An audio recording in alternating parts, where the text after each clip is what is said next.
Richards investigates the wisdom of Miss Marple in The Radio Detectives.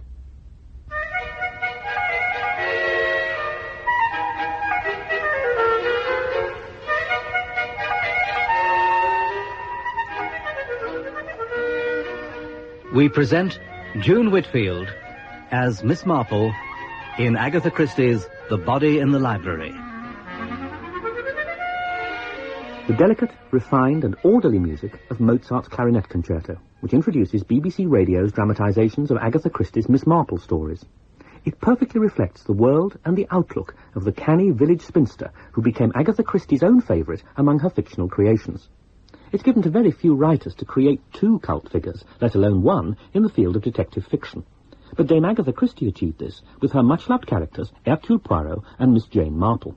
Dame Agatha recalled the origins of Miss Marple in her autobiography. I think it is possible that Miss Marple arose from the pleasure I had taken in portraying Dr. Shepherd's sister in The Murder of Roger Ackroyd. She'd been my favourite character in the book. An acidulated spinster, full of curiosity, knowing everything, hearing everything, the complete detective service in the home. When the book was adapted as a play, one of the things that saddened me most was Caroline's removal. Instead, the doctor was provided with another sister, a much younger one, a pretty girl who could supply Poirot with romantic interest. I think at that moment, though I did not know it, Miss Marple was born. She was the sort of old lady who would have been like some of my grandmother's cronies, old ladies whom I've met in so many villages where I've gone to stay as a girl. Miss Marple was not in any way a picture of my grandmother. She was far more fussy and spinsterish than my grandmother ever was. But one thing she did have in common with her, though a cheerful person, she always expected the worst of everyone and everything, and was, with almost frightening accuracy, usually proved right. Do you mean you want me to be some kind of amateur sleuth? Well, I wouldn't have thought that a former commissioner of Scotland Yard could be described as an amateur. I can tell you who would make a far better job of finding a murderer than I ever would. And who's that? You could see her from here. She's sitting down there on the terrace with her knitting. You don't mean that fluffy old dear with the dreadful hat? There's nothing in the least fluffy about Miss Marple. She's got a mind that's as sharp as a knife, and she misses nothing. She's plumbed the depths of human iniquity and takes it all in a day's work. You're joking, of course. Oh, no, I'm not. She can run rings round Melchett any day.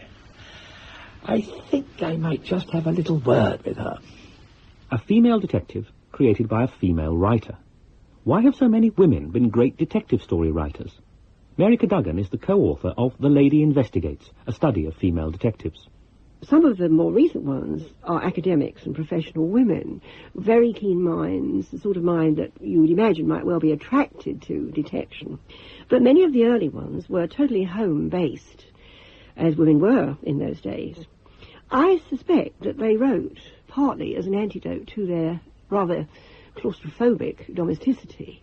And, of course, what greater challenge could there be than to create detective stories and, detective characters, shrewd, calculating detectives. I think also that they probably enjoyed playing God. I think that women have, obviously, traditionally, not always had control over their own lives. They've had some control over the lives of their children, although not always, perhaps as much as they would have wanted. I think that control in fiction was probably very attractive, those who had the capacity to create fiction. And control in detective fiction was even more attractive. I think they were also motivated by a strong sense of justice. I think women do have a respect for propriety, a concern for others. They are the carers normally in our society. And I think they have a determination that right should triumph over evil, and that even the most devious and devilishly clever murderer should ultimately get his comeuppance. And what were Agatha Christie's particular strengths as a writer? She had this wonderful flair for creating puzzles, and one feels that quite a lot of her stories are puzzles almost, rather than the conventional whodunit pattern. She was the mistress, I think, of wonderfully inventive and complicated plots, which really do trick and tease the readers.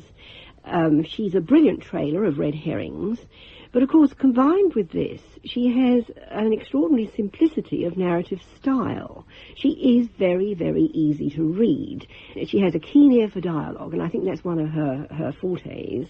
She did write mainly about the society she was born into and the society she knew so well, which of course was the upper middle class, more or less between the wars and even earlier than that, British society. She conveys this so well. One of the little trials of living in a backwater like St. Mary Mead is that one can never hope to hang on to domestic servants for very long. Once you have taught them not to rush in with the early morning tea like a bull at a gatepost, and to clean the silver, and to answer the door with a smile, and not to forget the name of the caller, they're off in search of something more exciting. That is why, for the past few years, I have been taking in girls from St. Faith's Orphanage, a very well-run place, though sadly short of funds, giving them the best training I can, and resigning myself to the mishaps. In the same way, she can convey this apparent ordinariness of people. Many of her characters have this quality. They're natural. They seem like the sort of people you would meet, you would rub shoulders with. She describes them with great precision. She also has in these plots a wonderful sense of timing. She never really puts a foot wrong with this. I think she brings the clue or the red herring in at exactly the right moment. And, of course, she keeps the interest going brilliantly throughout the stories. What kind of character is Miss Marple? She's a combination of, on the one hand, immense politeness and good manners, and on the other hand, this rock-hard ruthlessness. She has high moral standards, a determination that good will triumph over evil. The other thing about Jane Marple, of course, is that she's remarkably observant. She also has this aptitude for lateral thinking. And like many successful criminal investigators, she has strong flashes of intuition. She has, too, Miss Marple, a very direct personality and an openness. She makes people trust and confide in her. Now, she can be waspish, although she's generally described by Agatha Christie as pink and white and even fluffy. So, of course, she can be very disarming. So, Miss Marple had the ideal qualifications for a detective, honed to perfection by long use. She was an acute observer of people and events. You see, the path opposite the stile leads to Old Hall, and that is the way they would have taken home together. And from here she went across to the vicarage? Oh, yes. I saw her turn the corner of the house. I suppose that the Colonel had not arrived, because she came back almost immediately and went down the lawn to the studio. I let Redding use it for his painting. And you didn't hear a shot, Miss Marple? I didn't hear a shot then. When did you hear a shot, Miss Marple? I think there was a shot somewhere in the woods, but quite 5 or 10 minutes later, and as I say, out in the woods. At least I think so. Surely it can't have been. So Mrs. Prothero went down to the studio. Then what? She went inside and waited. Presently Mr. Redding came along the lane from the village. He went up to the vicarage gate. And saw you? As a matter of fact, he didn't see me, because just at that moment I was bending down trying to uproot a particularly nasty dandelion. So difficult. And then he went through the gate and down to the studio. He didn't go near the house? Oh, no. He went straight to the studio. Mrs. Prothero came to the door to meet him, and then they both went inside. And how long did they stay there? About 10 minutes. At 6:30, they strolled out through the garden and along the lane towards the village. They were joined by Dr. Stone and Miss Cram.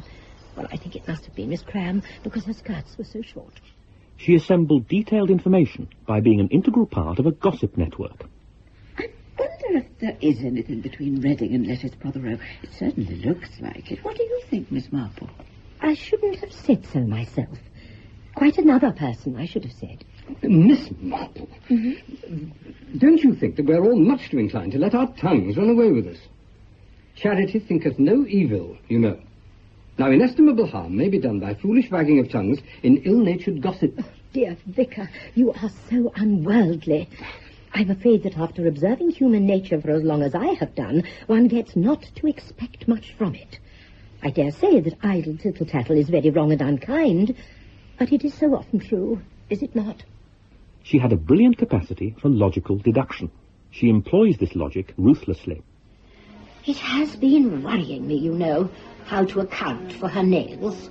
I don't quite follow you. The dead girl's fingernails were cut quite short, which seemed rather strange. A girl like that usually has absolute talons. But, of course, if one got torn off, she might cut the others close to match. Did they find nail parings in her room, I wonder? I don't know. I'll have a word with Inspector Slack when he gets back. Gets back? He hasn't gone over to Gossington to worry poor Arthur again, has he? No, he went off to investigate a burnt-out car they found in a quarry. Was there someone in the car? I'm afraid so, yes. I expect that will be the girl guide who's missing. Pamela Reeves. She'd have had to pass through Danemouth to get home. I mean, it looks as though she might have seen or perhaps heard something she was not meant to see or hear. If so, she would be a source of danger to the murderer and have to be removed. A second murder? Why not? When someone has committed one murder, they don't shrink from another, do they? Nor even from a third. You don't think there'll be a third murder, surely? I think it's just possible. Highly probable, in fact. You frighten me, Miss Marple. And do you know who is going to be murdered? Oh, yes. I have a very good idea. Her knowledge of human nature derived in part from her total immersion in village life and her application of the lessons learned there to the wider world. Having a room in Yew Tree Lodge made everything so much easier. I could sit in a corner of the drawing room with my knitting, and nobody would really be aware that I was taking any notice of them. There is a line in Alice in Wonderland which goes, "They are all very unpleasant people," which very accurately summed up the Fortescues. They were selfish and grasping and utterly without moral scruple. And yet I couldn't help thinking how like they were to some of the people I had known in St. Mary Mead. There was Mrs. Percival, talking 19 to the dozen, for all the world like Mrs. Mitchinson, the bank manager's wife, who one day said far too much. And Elaine reminded me of that poor Miss Peabody, who used to do so badly in the Gymkhana every year, and who fell in love with the most unsuitable young curate from Woking. No, I cannot say that I warmed to the Fortescues. Long before she became a radio star, Miss Marple had become a star of the cinema. Dame Margaret Rutherford played Miss Marple in 4 popular MGM comedy thrillers in the 1960s.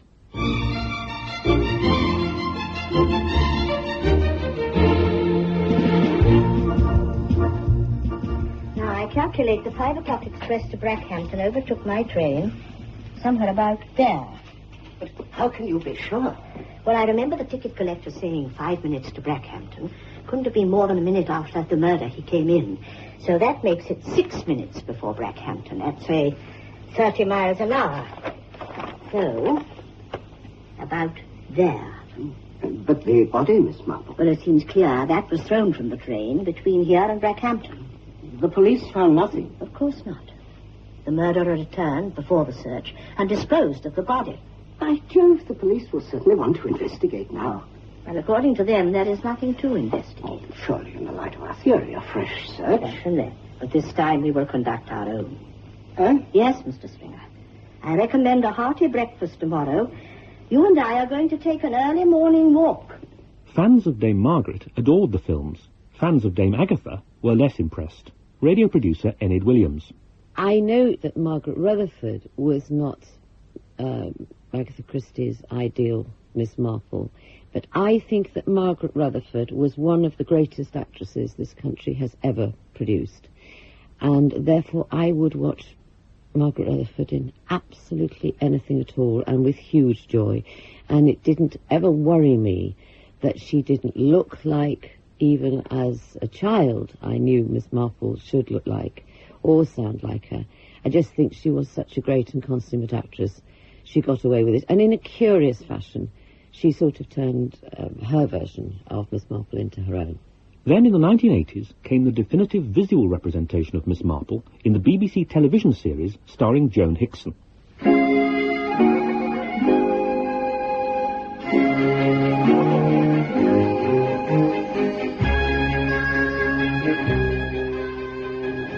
Why did you refer to Mrs. Bantry as poor Dolly this afternoon? Listen, Henry, it seems to me that this may well be the sort of crime that never does get resolved, like the Brighton trunk murders. That would be a disaster for the Banshees. People would think there's no smoke without fire. Some will even say it, too. They'll be quietly shunned. Colonel Bantry is very sensitive. He'll turn in upon himself. He's probably started already. I think this would quite literally kill them. So you see, Sir Henry, we have got to find out the truth. One has to say that Joan Hickson must be the pretty definitive image of Miss Marple. I interviewed her, actually, for the Radio Times in 1984, before the series began, when she was making Body in the Library. And she told me then that she felt a great responsibility not to destroy readers' images of Miss Marple, not to send it up in any way, but to play the part utterly straight. She was a great admirer of Agatha Christie and detective fiction. She talked a great deal about the importance of appearance. I remember she was describing how she had to find the exact sort of straight set of the brown felt hat that she was wearing. And of course she chose these well-cut but very well-worn tweeds, very authentic to the period, sensible lace-up shoes. And she saw Miss Marple, she said, not as hurtling along the action of the plot, but rather as watching, listening, waiting, and picking up clues that the police experts failed to spot. The other thing that she does so brilliantly, of course, is to convey Miss Marple's intelligence and likability. Now, I'm going to be slightly sacrilegious here, because I'm going to say that although most of us do see her as the definitive Miss Marple, I still think that in some way she doesn't quite convey the character of Agatha Christie's actual stories. She has the appropriate intelligence, shrewdness, and the occasional sharpness of manner. But she certainly doesn't seem pink and white and in any way fluffy, although Agatha Christie often describes her as being all these things. I think neither does she really always bring over that quality of mischief which is just there under the surface. Miss Marple's radio career took off in 1993, when producer Enid Williams, who'd successfully launched Hercule Poirot on radio, turned her attention to the sleuth of St Mary Mead and produced a dramatisation of Murder at the Vicarage. Michael Bakewell, our dramatiser, and I had already done quite a few Hercule Poirot stories when we decided it would be a nice idea to bring Miss Marple to radio. So I wanted to look for a Miss Marple who would be an enduring Miss Marple, and somebody I hoped would enjoy playing her. So we made a list. I actually had at the very top of my list the person who ended up playing her, but she mightn't have been free and she mightn't have wanted to do it and so on. But we met and she agreed to do it, and I just felt she would be absolutely wonderful as Miss Marple, and of course I'm speaking naturally about June Whitfield. When June Whitfield took on the role, she was well aware that she was following in the formidable footsteps of Margaret Rutherford and Joan Hickson. In the 60s, when Margaret Rutherford played Miss Marple, I thought she was great, but I gather that, from what I've learned since, that Agatha Christie herself never felt that Margaret Rutherford was right for the character. And when I came to do Marple on the radio, I had done her in sketches on radio, and of course I'd always done her like that, because I'd always done her as Margaret Rutherford. And I thought, I don't think so somehow. I don't think that's going to sustain for an entire episode or a serial or something. And I think Enid Williams probably would have had a fit, you know. I said, you don't want me to do it like that, do you? And she said, no, I don't think so. Joan Hickson, I thought, was wonderful. I thought she was it. She had it absolutely right. And I'm very glad that I'm on radio and not on television, because I don't think she could be bettered. How does June Whitfield go about creating the character in purely vocal terms? Really, when I came to do it, I based my Marple on the fact that she is always going into people's houses, you know, through the French windows or something, totally uninvited, and saying, I hope I'm not intruding. So that was really what I based my Miss Marple on. She had her own moral standards of the way to behave and what was right and what was wrong. And probably that was what she set out to do, to right some of the wrongs in the world. Will you allow me to give you a little advice?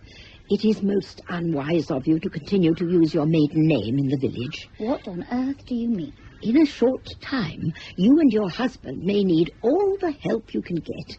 It has amused you both, I dare say, to pretend that you were not married. It kept the old fogies away. Nevertheless, old fogies do have their uses. How did you know we were married? Did you check at Somerset House? Somerset House? Oh, no, but it was quite easy to guess. Everything you know gets around in a village. The kind of quarrels you have, typical of the early days of marriage, you can only really get under anybody's skin if you are married to them. When there is no legal bond, people have to keep assuring themselves that they're happy. But what made you say that very soon we'd need all the help we can get? Because any minute now, your husband may be arrested for murder. With 8 productions to date, and more in the pipeline, how does Marple expert Mary Cadogan rate June Whitfield's Miss Marple? Of course, with this wonderfully flexible radio voice and experience of radio, she does suggest these other aspects of Miss Marple. I think she does give you this feeling that she can flutter and flatter and dither when she wants to. She also gives you this feeling that people meet her and think that, she's a fluffy pink and white spinster with her woolen shawls and so on. She also brings out, I think, Miss Marple's mischievous touches brilliantly. I think, in that sense, almost more tellingly than Joan Hickson does she convey the character. So I feel that if I had to award marks for this, I'd probably just give her 1 or 2 more, even than Joan Hickson, although I absolutely adore Joan Hickson's portrayal. The dramatisations are the work of Michael Bakewell. Do they present the same challenges to the dramatiser as the Poirot novels, which he also adapted for the radio? They're the same generic Christie challenges, except that their worlds are so completely different that one can make a great use of Miss Marple. One can talk about her memories of her childhood and all these kind of marvellous old-fashioned values that she comes to sum up. The difficulty with some of them is that, of course, they were written much later on, some of them anyway, in Agatha Christie's career. And her ability to cope with the red herrings, I think, rather declined. So that in a book like Nemesis, I was very hard put to conceal the identity of the murderer up to the last possible moment. Again, one has the problem with Miss Marple that she tends not to be quite frequently in the main body of the story, that she's invited in or she drops in casually and kind of sorts the whole thing out. This, again, I've tended to move away from because she's too good to lose, particularly as played by June Whitfield, she's too good to lose. And so that I try and keep Miss Marple fairly close to the centre of things all the time, really by people going back and telling her what's going on, or the extraordinary friendship she generally manages to strike up with the various police inspectors of her acquaintance. And all this helps to kind of, I think, give the story a proper Miss Marple quality, rather than just sounding like a murder mystery with bits of Miss Marple added on. I wonder if I could possibly assist you in my very humble and, I'm afraid, very feminine way. Assist me? Talk to people. They might say things to me that they'd never say to you. There is a Miss Ramsbottom here, I believe, who is interested in foreign missions. You may have something there. I can't say that I've had much success with the lady. Oh, it is very kind of you, Inspector. This is such a wicked murder, and the wicked should not go unpunished. The creation of atmosphere in radio drama depends a good deal on the use of sound effects. June Whitfield. When you're reading a script, you have the script either in your hand or on a table or whatever, and there are sound effects people who make all the appropriate noises. Miss Marple is very often knitting, and so there is somebody standing by with a pair of knitting needles, making those sort of knitting noises, and of course doors opening and shutting and telephones ringing and cups of tea. There are permanently cups of tea, and so that you don't have to manage a cup and a saucer and a script at the same time, there is always somebody there to do all the necessary. It's nearly 70 years since Miss Marple made her fictional debut in Murder at the Vicarage, and she's still as alive and alert as ever. What explains the enduring appeal of the stories? Mary Cadogan. I think people generally enjoy seeing this very ordinary, on her own woman with limited status, limited financial means, always being several steps ahead of the professional police investigators and, of course, of the criminal. I think there's something else that's really going for Miss Marple, though, which is, of course, this wonderful village setting. It has this resilient appeal, this village of St Mary Mead, which is the archetypal, possibly Neverland English village, but the sort of village that everybody likes to think does exist. At the same time, they're very intrigued to find evil amongst the chintzes, the tea parties, the fetes and the flower shows. And, of course, Miss Marple is a great one for saying that one does see so much evil in a village. Most of all, I think, perhaps, readers respond to Miss Marple, though, because she does embody a sense of order and tradition. I think, especially now, when so many social and individual values seem to be under threat, this is very, very attractive to people. I have always loved the time when, first thing in the morning, my waking dreams begin to merge with the sounds of ordinary reality. The dawn chorus in the garden, the clink of milk bottles on the doorstep, and if one is fortunate, the rattle of curtains on the landing telling of the approach of the maid with a cup of tea. So it came as quite a shock to my old friend Dolly Bantry when instead of these pleasant sounds, she was rudely awakened by a frantic banging on her bedroom door. Oh, ma'am, there's a body in the library!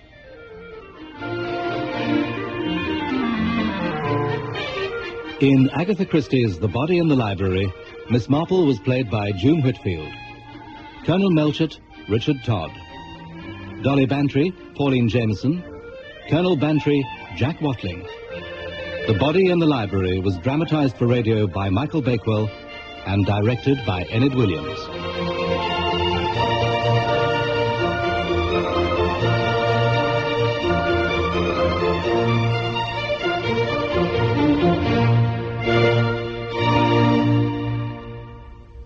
Radio Detectives were written and presented by Professor Geoffrey Richards. The readers were Tracy Ann Oberman and Owen Oakeshott, and the producer was Helen Williams.